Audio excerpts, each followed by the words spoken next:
street racing. Started in the street, right? So it's street. Hip hop is street. When you think about urban wear, which is skateboarding brands, which is called streetwear, it's all from the hood. And it doesn't necessarily mean it has to be a urban metropolitan or like hood. It's just for racing, for hip hop.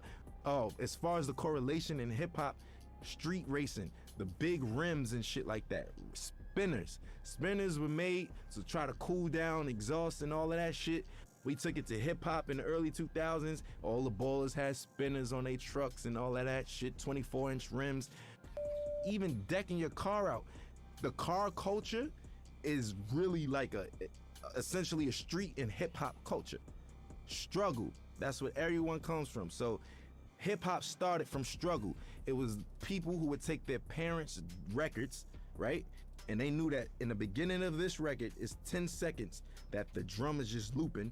What they'll do is put that on the Serato turntable, and then they'll loop that 10 seconds, and that's your beat.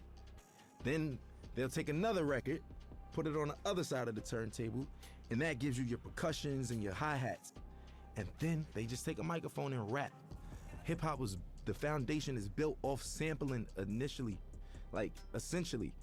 And that's the whole, that's what we do. So I think everything that goes into it, I think the struggle speaks out the best. And we all know that. It's the struggle.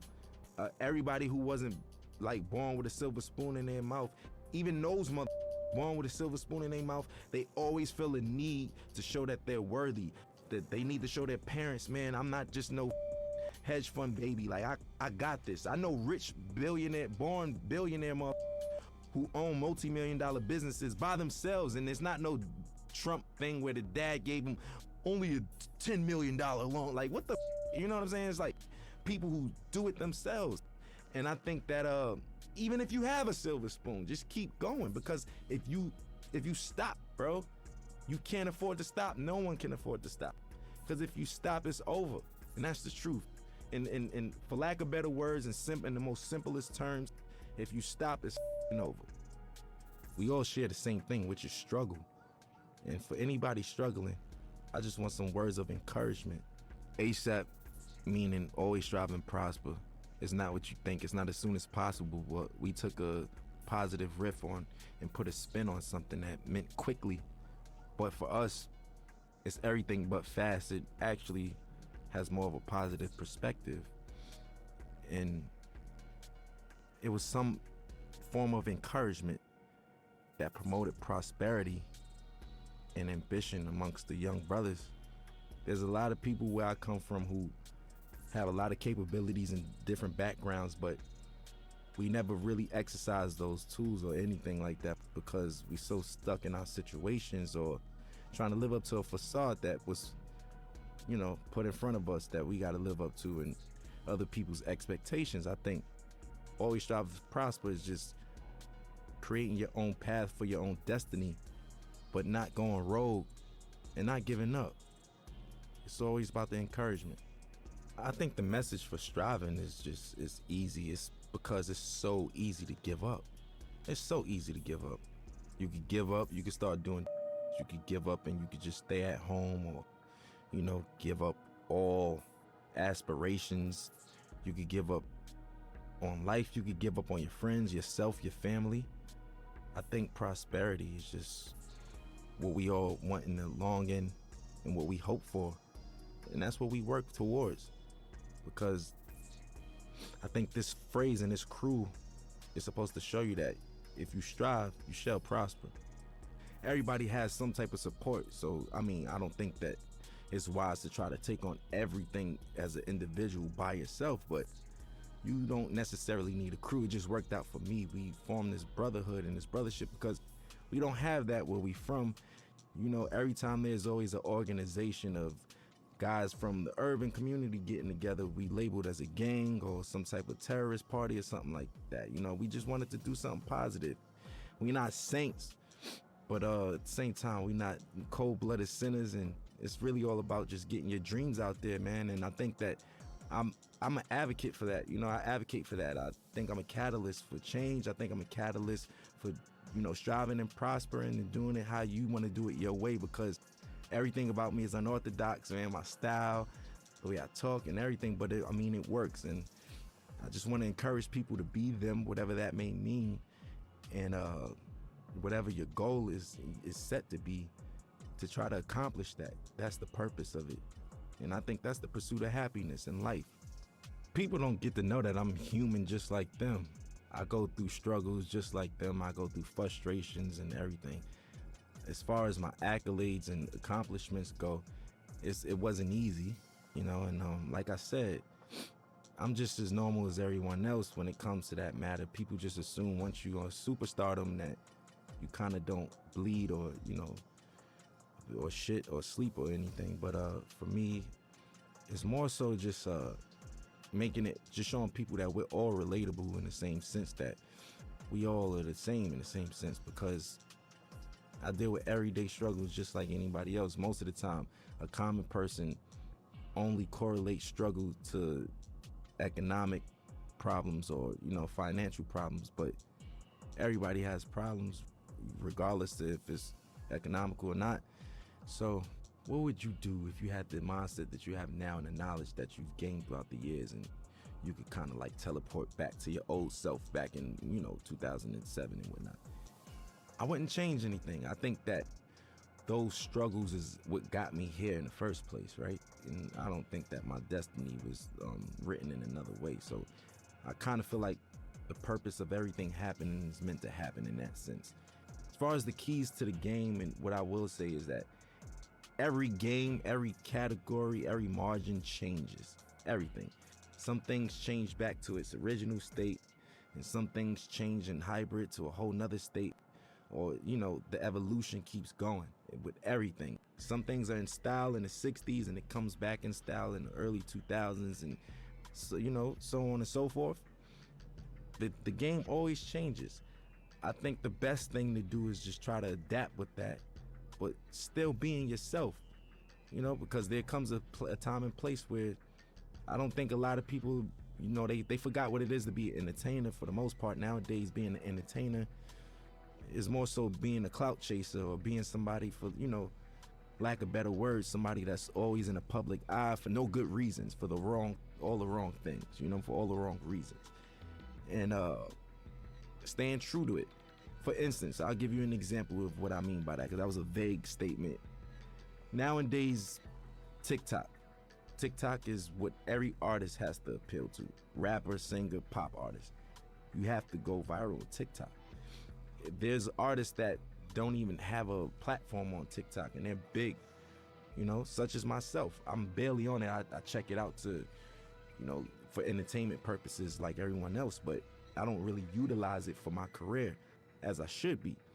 Now, I'm not opposed to it, but people's music is changing nowadays, and it's more appealing to the algorithm of TikTok. So will it grasp your attention in the first 15 seconds, or would you swipe past it? Will it do this? All of those factors don't even matter to me, especially when I'm making music, because I know the name of the game is to stay with the time and flow and new swagger and pace of things, because there's always a radical change in whatever you do in any industry. But I'm gonna stay true to myself, because once all of the 6ix9ine and the clout chasing stuff is all said and done, and those guys can't do shows and this and that and this and that, this the legacy artists who are there, who knows the difference between changing time and adaptation. And that's the point I'm trying to make. For me, morally, I just want my son to be open-minded, creatively, everything. Personally, I just want him to be open-minded. Nobody wants a bad seed, right? So we all pray for the same thing. I just want to have a normal child that expresses himself through his art or artistically, and something like his dad in that matter. I want him to be free, man. Like, I don't want him to discriminate against people, prejudice, none of that shit, none of that bullshit, man. My stage name isn't my real name, which is named after the God MC Rakim himself. I felt like that was like if I was a basketball player, I got named Michael Jordan. That's like somebody in this day and age being named Jay-Z or Kanye, that's what that's equivalent to. I felt those shoes were so big to fulfill. I felt like I needed to earn my right to even call myself that. Just me personally, internally, I felt that way, and I got his okay, and my nickname I got from Mos Def, Pretty Flacco. His is Pretty Flacco Bay. That's why yeah. So I get all my names from like rappers and stuff, and as long as I get the green light, I run with it, and I just try to make them proud within my legacy and lineage. Like, I just want to do the right thing and knock down doors that they never did and accomplish things that they never thought that they could do. Because whoever comes after me got to do it bigger and better, and that's all I want to do, is just make sure that we line it up for long legacy in this genre, man. We still strong, going on 40 years, man. We still here. I want to make everybody proud, That's just me. I'm eager to do that. I want to make everyone proud, honestly, and even you guys, just being able to say, I worked with that guy. You know what? I respect his shit. I like his shit. I'm proud of that kid. Like, I f with him. That's what I want. That's what I'm in it for. That's what I do it for. You know what I'm saying? And that's never gonna change. I'm never gonna be too egotistical to say, oh, I'm richer than the rappers I was named after, and I did this and that, and I don't give a, that's just whatever. That's just not my motto. That's not my thing. It's not my swag. So for me, I just want to make everybody proud, because I'm a student and I'm always learning, and the gratitude from certain people and individuals and validation is what counts. I grew up in a household of 4 siblings, but in general there's 14 of us, and yeah, man, it's a lot of us, a lot of responsibilities. I'm the oldest. I'm the oldest from my pop's side, so my pops passed away, and here I am with my brothers, and I'm like a dad figure in that sense. So that's why I was like, I kind of been a dad for a while now, technically. It taught me I was just a weird man. I was like different from all of them. I was a strange one, you know what I'm saying? Like, I like the weird shit, like music that people wouldn't even suspect me to like. Like, what kids like Bob Dylan and Buddy Holly and these motherfuckers and shit, you know what I'm saying? Like, listening to Bob Marley and Buju Banton, and I don't know. I'm just, do you, because where we from, it's supposed to just be, I only listen to you know what I'm saying? I only listen to hoodie rap. That's it. I'm a killer. You know what I'm saying? That's the attitude. But now it's just like, if you're not on that, you advocate for and all that. If not, it's just, it's braggadocious shit.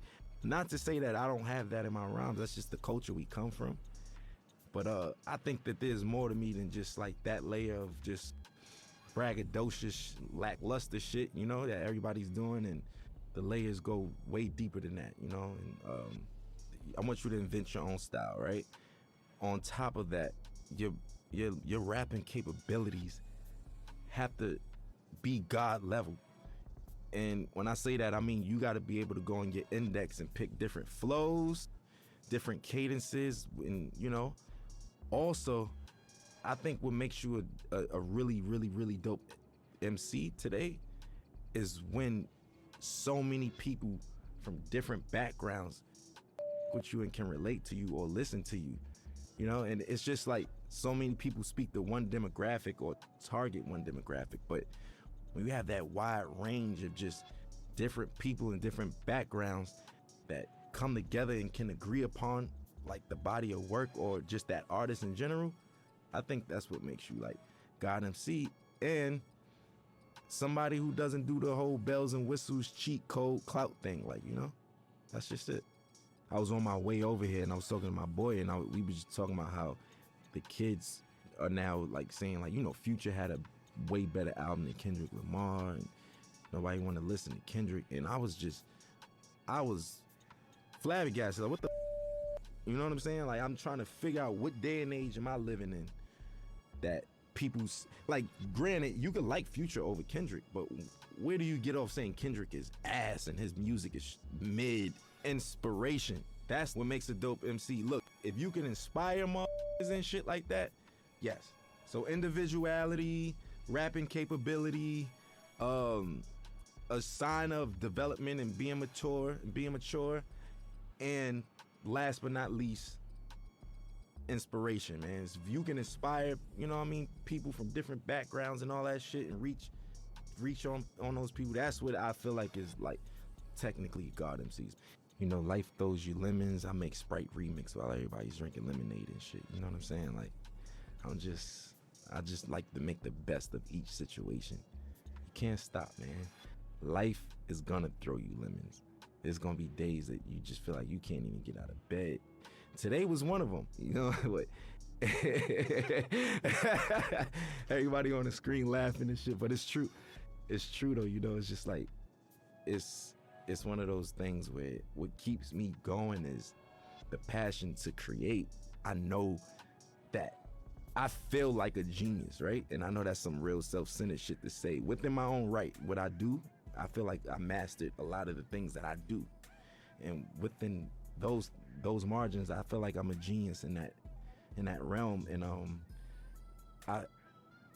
I wake up every day for change, man. I want to invent something new. I want to design something new. I want to say something new. I want to direct something new. I want to write something new. I want to do something that's going to inspire older than me, younger than me. You know, that's why I want other my age or younger or older to do the same thing. Keep it going. We all got to be inspired, man. You know, it's just like, I'll use this for example. Like, if Need for Speed gave up, they would have gave up a long time ago, because we got Grand Theft Auto, we got Gran Turismo, we got this, that. What the does that mean? I don't have nothing to do with Need for Speed. You get what I'm saying? I'm trying to make an analogy connect out of this, but you get what I mean? You still keep going, and we gonna make the best out of it. You make the best out of it, not saying, oh, we making the best out of a shitty situation. No. I'm saying you make the best out of what the best is, you know, and that's what I want to do. And that's what gets me up every day. My folks in there could tell you, every day my conversations, when I was 16, where the hoes at? Where the bitches at? Where the girls? Yo, you going shopping? Oh, I ain't got no money. That was it. Now, what's the new designs? Yo, did you see this video? Look, we should do this. Hey, this would be dope on stage. My boys give me, like, that's just where I am now. And that's what wakes me up. I hope I'm not being too boring right now, but it's the truth. I want people to know that, especially about me, I have insecurities, I have obstacles, I have ambitions, and I have failures, just like everybody else, just like all of us. And best part about life is waking up to be able to accomplish it again and do better. And that's it for me, man. And I know it sounds positive, and that's the truth though. And I hate to sound so boring and shit, but it's the truth. You feel me? Like, that's it, man. That's what we in it for. And I want to encourage the young motherfuckers and people who even from other cultures that just get into the culture. It's never too late. You know, I just want to encourage people who all share struggle or is sharing a struggle, even trying to accomplish anything. Man, I just want to give them that ambition, man. Some words of encouragement. Always strive, always prosper, man.